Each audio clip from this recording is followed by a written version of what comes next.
Hello everyone. आज मैं आपके लिए एक ऐसी कोर्स लेकर आई हूँ जो अभी के टाइम पर बहुत ज़्यादा ट्रेंडिंग पर है। इसके बिना बायो रिसर्च चल भी नहीं सकता। आज मैं बायो इन्फॉर्मेटिक्स के बारे में डिस्कस करने वाली हूँ। So let's start. सबसे पहले मैं बताऊंगी बायो इन्फॉर्मेटिक्स होता क्या है, इसका एलिजिबिलिटी क्राइटेरिया क्या है, कौन सा एग्ज़ाम देना पड़ता है, इसके लिए कितना पढ़ाई करना पड़ता है, इसका कैरियर स्कोप कितना है, इंडिया में कितना अपॉर्चुनिटीज़ है और फॉरेन में कितना अपॉर्चुनिटीज़ है, इसका सैलरी कितना है और क्या इसका पढ़ाई बहुत ज़्यादा मुश्किल है। तो ये सारे बातें मैं आज आपके साथ डिस्कस करूंगी ताकि आप डिसाइड कर सको कि आपको बायो इन्फॉर्मेटिक्स पढ़ना है कि नहीं है। तो bioinformatics means bio plus information. इसमें biology, maths, science, computer technology और स्टैटिस्टिक्स को मिलाकर बायोलॉजिकल डाटा को स्टोर किया जाता है। एक आसान शब्दों में बायो इन्फॉर्मेटिक्स एक बायोलॉजी और कंप्यूटर टेक्नोलॉजी का कॉम्बिनेशन है। इसमें आपको बायोलॉजी का जो भी डाटा है वो कैसे स्टोर कराया जाता है, कैसे उसका सर्च करना होता है, कैसे उसका इस्तेमाल होता है और कैसे आप एडिट कर सकते हो, ये सारी चीज़ें आपको सिखाया जाएगा। आप जानते हो हमारे सेल में न्यूक्लियस है और न्यूक्लियस के अंदर है हमारी डीएनए, जीनोम, आरएनए और प्रोटीन, मेटाबोलाइट्स और भी बहुत सारी चीज़ें सेल के अंदर है। तो इसका स्ट्रक्चर, सीक्वेंस, ये सारी चीज़ें किसी भी इंसान के लिए याद रखना इम्पॉसिबल है और इसको किसी भी कॉपी पर लिखकर उसको सर्च करना बहुत ही ज़्यादा मुश्किल है। तो इसको आसान करने के लिए हमें बायो इन्फॉर्मेटिक्स का ज़रूरत है।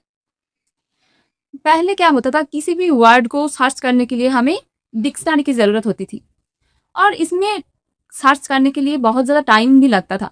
लेकिन अभी क्या करते हैं, अभी कोई भी वर्ड हो उसको गूगल पर जाके सर्च कर लेते हैं और 10 से 15 सेकंड्स का अंदर हम उसे सर्च कर लेते हैं। तो उसी तरह हम किसी भी बायोलॉजिकल डाटा को बहुत आसानी से सर्च कर सकते हैं बायो इन्फॉर्मेटिक्स का यूज़ करके। बायो इन्फॉर्मेटिक्स पढ़ने के लिए आपको क्लास 12 में पीसीबी या फिर पीसीएम भी होना चाहिए। बहुत सारे कॉलेज मैथमेटिक्स प्रेफर करते हैं, बहुत सारे कॉलेज नहीं भी करते हैं। तो आप बायो इन्फॉर्मेटिक्स पढ़ सकते हो। इंडिया में बहुत अच्छे अच्छे कॉलेज है और आप CUET UG देकर एडमिशन ले सकते हो। तो अब आते हैं हम इसमें अपॉर्चुनिटीज़ क्या क्या है। तो इंडिया में बहुत सारे कंपनीज है जो बायो इन्फॉर्मेटिक्स एक्सपर्ट को हायर करते हैं। आपको बहुत अच्छे अच्छे प्लेसमेंट भी मिल सकता है। और इसके बाद हम आएंगे इसके सैलरी पर। तो अगर आप बीएससी करने के बाद जाओगे तो आपको 3 से 6 लाख पर एनम मिल सकता है और आपका अगर 2 से 5 साल तक एक्सपीरियंस हो जाता है तो आपको 6 से 12 लाख तक सैलरी हो जाता है पर एनम। और अगर आप एमएससी या फिर पीएचडी करके किसी भी जगह पर, किसी भी कंपनीज पर जाते हो तो आपका सैलरी पर एनम 12 लाख से 30 लाख तक हो सकता है। और अगर मैं आप फॉरेन की बात करूँ तो इसका अपॉर्चुनिटीज़ बहुत ही अच्छा है। फॉरेन में आपको 50 लाख से 1 करोड़ तक सैलरी मिल सकता है पर एनम, जो आपके लिए बहुत अच्छा है। और इसमें काम क्या करना होगा, तो आप क्या क्या पोस्ट है इसमें, तो आपको डाटा एनालिसिस पर हायर किया जाएगा। आप जेनेटिक डाटा एनालिसिस ज्वाइन कर सकते हो। आप AI based biological data analysis कर सकते हो। आप प्रोटीन डिज़ाइनिंग, ड्रग डिज़ाइनिंग, इस तरीके का बहुत सारे काम कर सकते हो। और इंडिया में बहुत अच्छे अच्छे इंस्टीट्यूशन है जैसे कि CSIR, DBT, ICAR, ICMR, इस तरीके का इंस्टीट्यूट पर बहुत अच्छे रिसर्च होते हैं, बहुत अच्छे जॉब भी मिल सकते हैं आपको।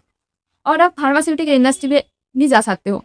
फार्मास्यूटिकल इंडस्ट्री में भी डाटा एनालिसिस पर आप काम कर सकते हो। यहाँ पर भी ड्रग डिज़ाइनिंग, प्रोटीन डिज़ाइनिंग, ये सारे काम होते रहते हैं। इसके अलावा आप क्लिनिकल रिसर्च लैब, बायोलॉजिकल कोई भी इंस्टीट्यूट, कोई भी कॉलेज, कोई भी रिसर्च सेंटर, कहीं पर भी काम कर सकते हो। और बायो इन्फॉर्मेटिक्स का यूज़ अभी के टाइम पर सारे फील्ड में होता है। बायोलॉजी के हर एक फील्ड में बायो इन्फॉर्मेटिक्स का यूज़ किया जाता है विदाउट बायोइन्फॉर्मेटिक्स किसी भी फील्ड में कोई भी रिसर्च नहीं हो सकता। सो बायोइन्फॉर्मेटिक्स का करियर बहुत अच्छा है। और अगर आप लाइफ साइंस के स्टूडेंट हो और फ्यूचर में भी इसमें आपको रहना है, तो आपके लिए बहुत अच्छा करियर अपॉर्चुनिटीज़ हो सकता है। और अगर आप एक मॉडर्न और एक हाई डिमांडिंग करियर चाहते हो, तो आपके लिए बायोइन्फॉर्मेटिक्स बहुत अच्छा करियर हो सकता है। सो आप लोग खुद डिसाइड करो कि आपको बायोइन्फॉर्मेटिक्स करना है या नहीं करना है, क्योंकि ये बहुत मुश्किल भी नहीं है और बहुत इजी भी नहीं है।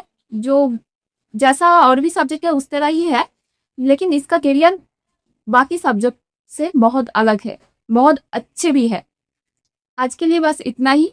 और अगर आपको इसके बारे में और भी कुछ जानना है तो आप कमेंट कर सकते हो। और अगर आपको ये वीडियो अच्छे लगे, हेल्पफुल लगे तो लाइक और शेयर कर देना, और चैनल पर नए हो तो सब्सक्राइब भी कर देना। So thank you.